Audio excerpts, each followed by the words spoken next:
महबूबा मुफ्ती उनके वालिद साहब, फारूक अब्दुल्ला उनके वालिद साहब।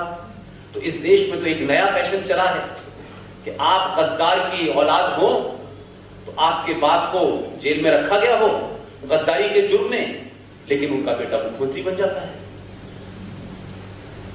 कोई फर्क नहीं पड़ता, पूरी शान के साथ होता है, किसी को शर्म नहीं आती, कोई हिचकिचाहट नहीं होती। इस देश में बड़ा आरोप लगा, मैं जब अलीगढ़ में पढ़ता था तो बड़े आरोप लगते थे कि भारत की हिंदू सरकारें, भारत का हिंदू व्यवस्था मुसलमान पे यकीन नहीं करता है, और वो यकीन नहीं करता है इसलिए हमें कॉमर्स मिनिस्टर तो बनाता है, राष्ट्रपति तो बनाता है, हमें ये बनाता है, हमें वो बनाता है, लेकिन गृह मंत्री नहीं बनाता। चलिए साहब, आपकी ये ख्वाहिश भी पूरी हुई। 8 दिसंबर 1989 में वीपी सिंह की सरकार में इन्हीं महबूबा मुफ्ती के वालिद साहब देश के पहले मुसलमान गृह मंत्री बने। अब मैं पूरी ताकत के साथ ये कहता हूं कि अगर भारत ने आप पे शक किया, आपको कभी गृह मंत्री नहीं बनाया, तो सही शक किया था। 8 दिसंबर को वो देश के गृह मंत्री बनते हैं 1989 में। हमने इन घटनाओं पर कभी चर्चा नहीं की, ये कभी डिबेट के टॉपिक नहीं बने, ये टेलीविजन का टॉपिक नहीं बना, ये डिस्कशन का टॉपिक नहीं बना, ये पॉलिटिकल डिस्कोर्स में कभी नहीं आया, ये इंटेलेक्चुअल के डिस्कोर्स में कभी नहीं आया। ये बातों को ठंडे बस्ते में दबा दिया गया ताकि इस पे बात ही ना हो। 19 जनवरी 1990 को पूरी दुनिया में अपने ही देश के मूल निवासी अपने ही देश के खिलाफ उसी देश में रहने वाले लोगों के जो मेजॉरिटी से बिलोंग करते थे, लेकिन एक राज्य में वो माइनॉरिटी में थे। 19 जनवरी 1990 को पूरे कश्मीर की वैली में मस्जिदों से 50-50 बार अजानें दी गई। हम लोग उस दौर में वही थे और ओपनली कहा गया कल किस किस की कत्ल होना है। घरों के बाहर पर्चियां चिपकती थी और सुबह कत्ल हो जाता था। 5.5 लाख कश्मीरी हिंदू पंडित, औरतों का मांस रेप हुआ, बच्चियों को मारा गया, भागते हुए लोग मर गए, सड़क पे कोई ट्रेन से गिर गया, कोई कार से गिर गया, उस तरह जान बचा करके 5.5 लाख कश्मीरी हिंदू पंडित वैली छोड़कर भागा।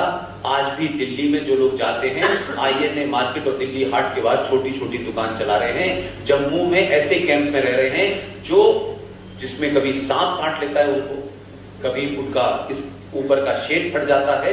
एक एक तंबू के अंदर 3-3 यंग लड़कियां, 3-3 यंग लड़के, माँ बाप ऐसे रहे हैं। पूरे देश में मैंने कोई धरना प्रदर्शन नहीं देखा सर। पूरे देश में मुसलमानों की आत्मा नहीं जागी, मुसलमानों को नहीं लगा कि हमें इस मामले को कंडेम भी करना चाहिए। जाकर के कश्मीरियों से पूछना चाहिए कि ये तो आपके साथ बरसों से रह रहे थे, ये तो कश्यप ऋषि की औलाद थे जिनके नाम से कश्मीर है। आपने कुरान का, हदीस का हवाला देकर के मारा, और नारा क्या था? हमें कश्मीर चाहिए, कश्मीरी पंडितों के बगैर और कश्मीरी औरतों के साथ। सब किताब ओपन है, कल की कहानी, कुछ छुपा नहीं है। हमारे मीडिया ने कभी इस पे प्रोएक्टिव रोल नहीं प्ले किया। लिहाजा हमने जो भूलें 47 में की, जो 90 में की, वो भूलें आगे न हो। सरकार ये हो वो हो एक अलग विषय है। मैं सरकारों पे कभी भी निर्भर रहने के लिए समाज को नहीं कहता। मैं ये कहता हूं कि इतने मजबूत बनो, इतने ताकतवर बनो कि सरकार वही करे जो आप चाहते हैं। ये बात अलग है कि 2014 में आप लोगों ने गलत बटन दबा दिया था, जिसके कारण जो है इलाज ठीक हो रहा है, और अब इलाज हो रहा है तो तकलीफ हो रही है। आरएसएन सिंह साहब इस बीच में नहीं है मेरे साथ आज। वो कहते हैं कि कश्मीर भारत का मस्तिष्क है, अगर यहां कैंसर है तो पूरा शरीर खराब हो जाएगा। तो कैंसर का इलाज, जितने भी डॉक्टर आए थे वो कहते थे कैंसर है, लेकिन सर का इलाज कम करते थे, पैर का करने लगते थे। तो इस बार यह हुआ कि भाई दिल्ली में आपने डॉक्टर ठीक ठाक भेज दिया, क्योंकि आपके देश में वो इलाज करके गया था 15 साल में, तो आपको लगा ये एक्सपीरियंस आदमी है, इसको सही पता है बीमारी कहां है।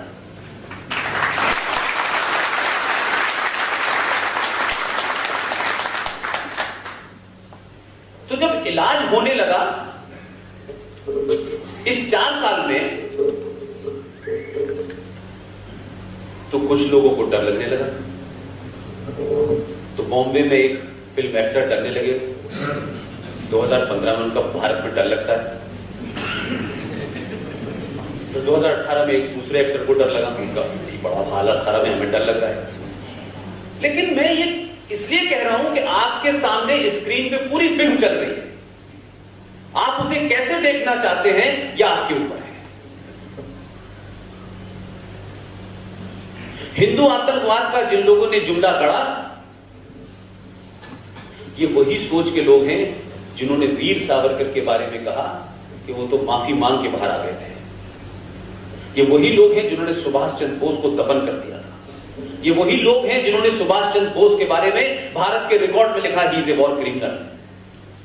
जिसको आपने जिस डॉक्टर को भेजा है उससे हम लोगों की मुलाकात भी हुई, और हम लोगों ने 2.5-3 साल में एक लड़ाई लड़ी कि किस तरीके से सुभाष चंद्र बोस के बारे में जो मिथ क्रिएट किया गया है वो बाहर आया।